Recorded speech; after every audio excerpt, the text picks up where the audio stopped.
What is up from beyond my Jeep? My name is Trooper, a member of your White Supremacy Security Forces.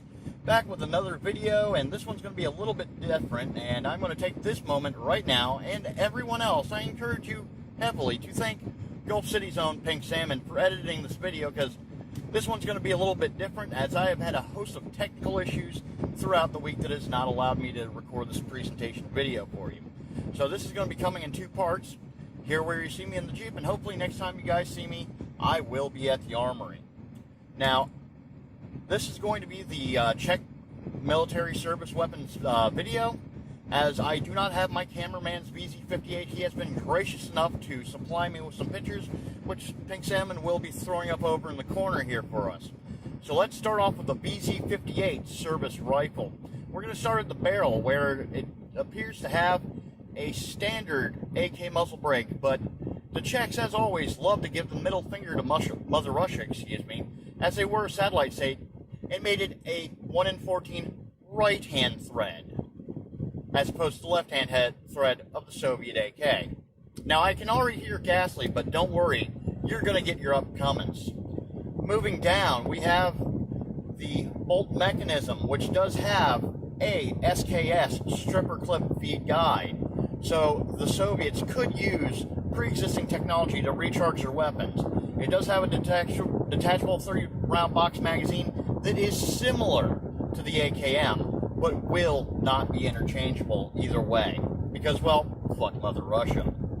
Moving back, you'll see the safety selector, right in the way for what would be a right-handed shooter. Yes, this design does accommodate the left-handed shooters more adequately.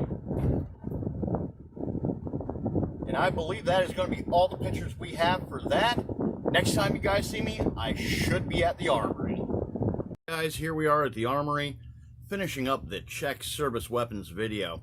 And before you ask, no, I cannot go and show you around. I'm currently in the gunsmith's area, and if I do that, he will kill me. So, let's move on to the Czech sidearm, the CZ82, in 9x18 Makarov. Now, yet again, this was another middle finger to Mother Russia.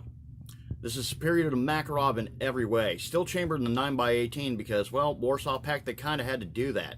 It is a double single action, but here's the fun part. I'm on the right side of the gun, and you can see that safety selector moving. Yes, this is a true ambidex gun. You do have your magazine disconnect on this side, which is great for a left-handed shooter.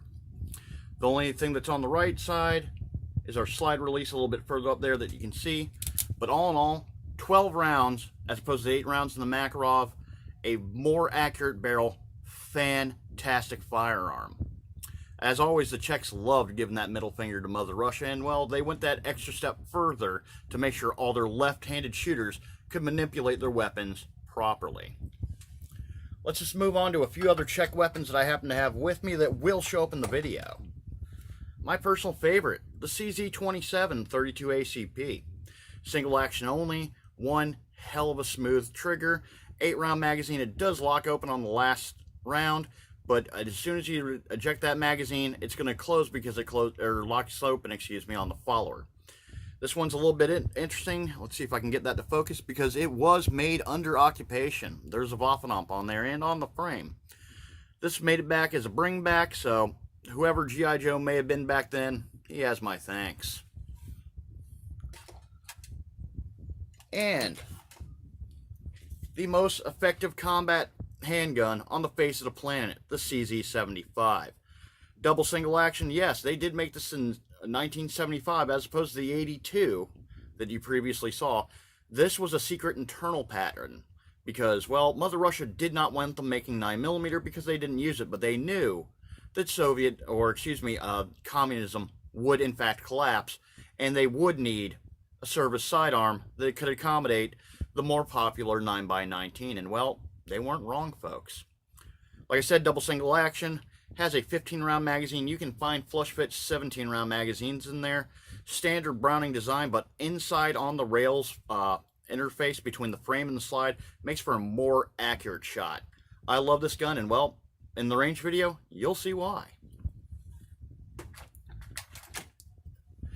Now comes the part of the night where, yes, I do actually have a choice for you guys. Someone in the comments, I don't remember who, had a very disparaging thing to say about the World War I Mauser, an 8mm garbage rod, as they like to call it. The term garbage rod comes from a place of ignorance on both sides, where people more infamously will say the Mosin is in fact a garbage rod because it was made by unskilled peasants, blah, blah, blah, blah, blah. Weird, because it stayed in service for quite a long time, and there are third world countries that still use it as their sniper platform. Thing to remember is back then, yes, it's a 4 MOA rifle. I'm not going to make illusions that it's this sub MOA thing that the fanboys will say. But our standard service M4 right now, acceptance is a 4 MOA rifle. Yes, there's more accurate out there, but guess what? It still does the job.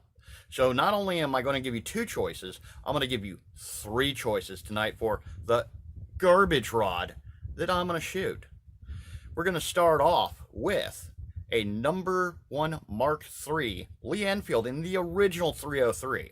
Guess what old man Enfield's going to vote for?